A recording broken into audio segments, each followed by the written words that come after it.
Nah teman-teman, kita akan lihat hasil dari update kita memaksakan tanaman kecil untuk berbunga. Nah, jadi nggak semuanya tanaman ini berbunga, pada tanaman tertentu saja. Teman-teman bisa lihat di video yang sebelumnya atau video short dari TikTok ataupun YouTube saya. Posisi saya adalah posisi yang sama beberapa hari yang lalu. Dan saat ini adalah di bulan Februari ya. Di hari Sabtu teman-teman, di akhir bulan, penghujung akhir bulan Februari. Dan ini adalah penampakannya, dia sudah mengeluarkan bunga. Dan yang sebelumnya juga berbunga juga. Dan apakah hanya ini saja? Kita lihat yang lain. Nanti kita akan jelaskan bagaimana cara penggunaannya, apa fungsinya, bagaimana cara kerjanya Boster tersebut. Ini usianya 7 bulan. Ini 7 bulan kalau yang besar, ini 1 tahun. Nah, pertanyaannya rugi nggak bang? Dibikin Boster langsung berbunga ini? Jawabannya rugi. Kenapa? Waktu kecil dulu, waktu tanamannya ini masih kecil, pada masa vegetatif ya. Sebenarnya ini masih dalam tahapan masa vegetatif ya. Itu rugi karena kedudukan dan rantingnya ini masih sedikit. Secara umumnya ya, tanaman kopi, tanaman beranting ya, apapun itu jenis alpukat dan segala macam, kalau kita mau paksa dia berbunga atau memasuki masa generatif, dipastikan dulu rantingnya ini mencukupi. Sehingga apa? Sehingga hasil dari buahnya itu maksimal untuk petaninya. Banyak hasilnya ya. Nah, kita lihat di sini. Ya. Ini ranting baru sudah mengeluarkan cikal bakal bunga. Apakah cuma satu? Enggak, ini juga. Ya, kelihatan ya. Nah, ini ya teman-teman. Nah, ini akibat di spray dengan Boster. Nah, Boster dari masa vegetatif. Jadi ini adalah lahan uji coba ya teman-teman. Beberapa ini yang saya uji coba, tapi nggak semuanya. Jadi ada di tingkat atas itu saya Boster untuk masa vegetatif. Nah, kalau di masa generatif seperti ini sebenarnya rugi. Itu rugi ya. Seperti ini rugi saya nih. Ini pokoknya deretan dari situ sampai ke sini, ini saya paksain. Nah, ya. Dari sini ke situ itu nggak dipaksain. Ini adalah masa vegetatif, bukan generatif. Coba lihat pertumbuhannya. Ya. Bahkan yang disulam nih, kita akan Boster untuk mengejar temannya yang di kiri dan di kanan. Ini udah hampir mendekati ya teman-teman.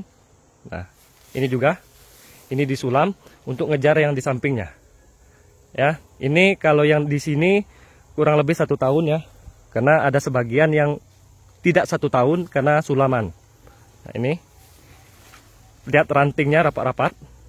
Nah, dan ini apakah nanti akan saya ubah ke masa generatif? Jawabannya tidak ya teman-teman. Kita tinggikan dulu ke atas, habis itu baru kita ubah. Nah, lihat bawahnya dan situ jaraknya sangat dekat. Nah, ini yang sulaman, lihat atasnya. Nah, tuh, kita akan lakukan pembosteran untuk mengejar temannya yang di sebelah. Nah, kita lihat yang dari atas. Begitu penampakannya. Nah, kita lanjut ya.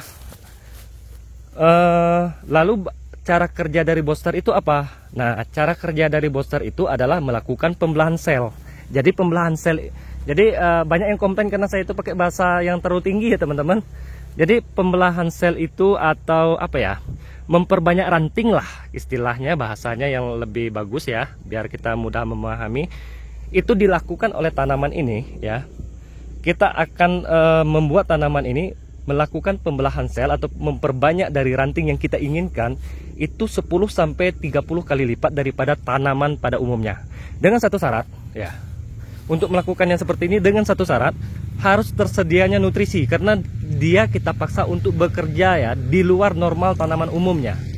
Ya. Penampakannya seperti ini. Apakah cuma ini saja? Kita lihat yang lain. Ini. Ya.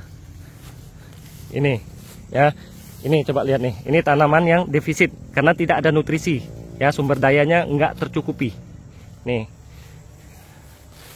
Kita lihat juga yang bocil-bocil nih. Nih, lihat rantingnya dan daunnya. Ya, daunnya ini kokoh ya teman-teman. Tuh. Jadi, ketika dia melakukan pembelahan sel, dia itu butuh makanan nutrisi yang sangat banyak sekali di luar pada nutrisi umumnya. Ya, ibaratkan tuh gini ya teman-teman.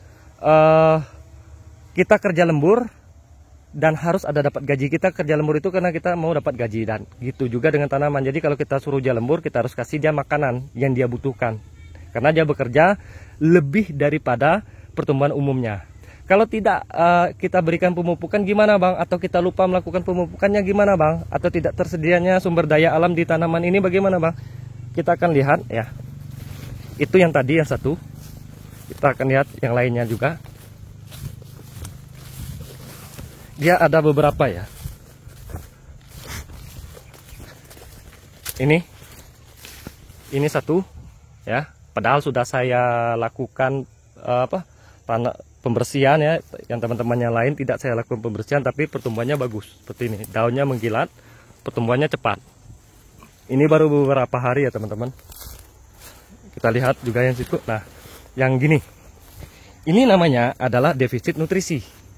Defisit nutrisi itu terjadi diakibatkan karena ketidakseimbangan antara nutrisi dan pertumbuhan. Ibaratnya gini ya teman-teman, tanaman ini melakukan tugas dia di luar normal daripada tanaman lainnya, tanaman umumnya yang kita kasih NPK, kalsium dan magnesium dan segala macam, yang kita pupuk ya 3 kali dalam 1 tahun. Itu dia pertumbuhannya berbeda dengan pertumbuhan yang seperti itu.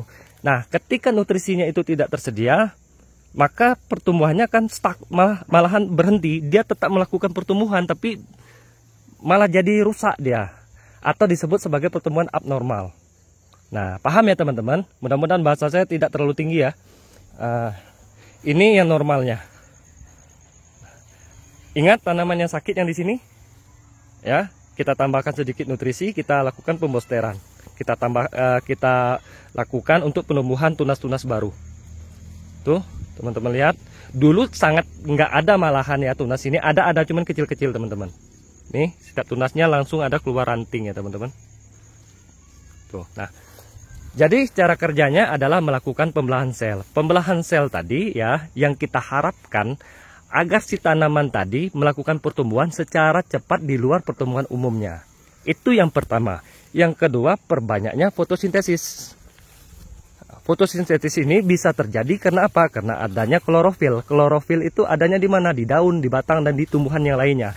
Semakin hijau daunnya ya, semakin banyak daunnya, semakin rimbun ya, nutrisinya tercukupi, maka dia bisa menyerap energi cahaya matahari ya. Matahari tadi itu adalah sumber energi dari tanaman untuk melakukan starter atau dimulainya fotosintesis.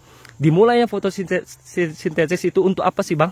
Fotosintesis itu adalah ya gudangnya tanaman untuk mengolah nutrisi dan menyimpan nutrisi untuk tanaman itu sendiri.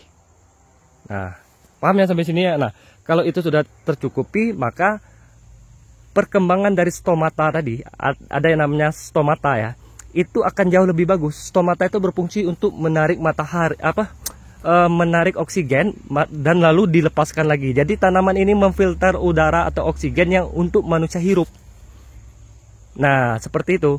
Makanya petani itu adalah pahlawan bagi seluruh manusia, umat manusia. Karena kenapa? Dia memberikan oksigen yang bersih. Nah, karena stomata tadi akan memfilter oksigen tadi. Nah, paham sampai situ ya teman-teman? Lalu si booster ini ya, booster ini kenapa ada di sini seperti KNO3, Ultradaf? Itu saya takutnya akan terjadi yang seperti yang tadi, yang kuning kayak yang di ujung situ ya, yang kuning kayak tadi. Karena kenapa? Defisit nutrisi. Saya paksakan dia tumbuh. Saya kan nggak tahu di dalam sini nutrisinya ada nggak di dalam tanah ini. Ternyata nanti takutnya nggak ada. Takutnya defisit. Kalau dia defisit, mati tanamannya. Nah, makanya ini kita campurkan saja. Misalnya ini konsentrasinya 10.000 ya. Untuk dalam 1 liter ini ya, ini sudah saya campurin 1 liter air. Anggap saja ini botol 1 liter ya. Itu dicampurkan 4 mili saja. Ini dicampurkan 4 mili ke sini. Dan nyemprotnya ya, nyemprotnya nggak sama seperti nyemprot fungisida atau inseksida. Dan ini cukup ya 1 sendok sampai setengah sendok saja.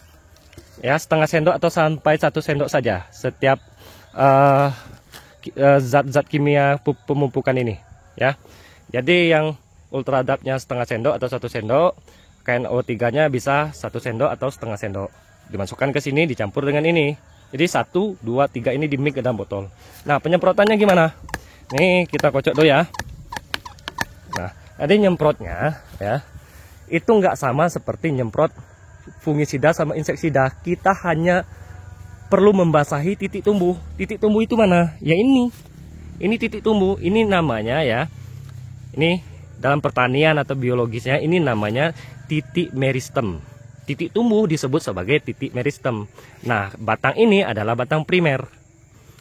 Batang primer disebut juga sebagai pertumbuhan apikal. Nah, paham ya teman-teman? Kalau ranting adalah namanya batang sekunder, yang disebut juga sebagai dengan batang lateral. Dan apakah dia memiliki titik tumbuh? Benar, ada titik tumbuhnya. Nih, di sini ya. Nah, jadi yang kita semprot yang mana? Nah, saya contohkan. Yang disemprot itu di ujung-ujungnya saja.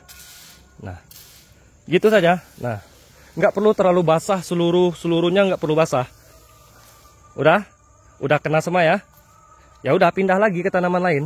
Jadi satu botol ini ya, kalau pakai botol sprayer yang 16 liter boleh juga. Itu biasanya untuk skala pertanian yang kopinya udah 5.000 sampai 10.000, bahkan 10.000 up ke atas lah ya. Nah, lalu kalau tanaman kecil seperti ini macam mana pemakaiannya? Sama saja.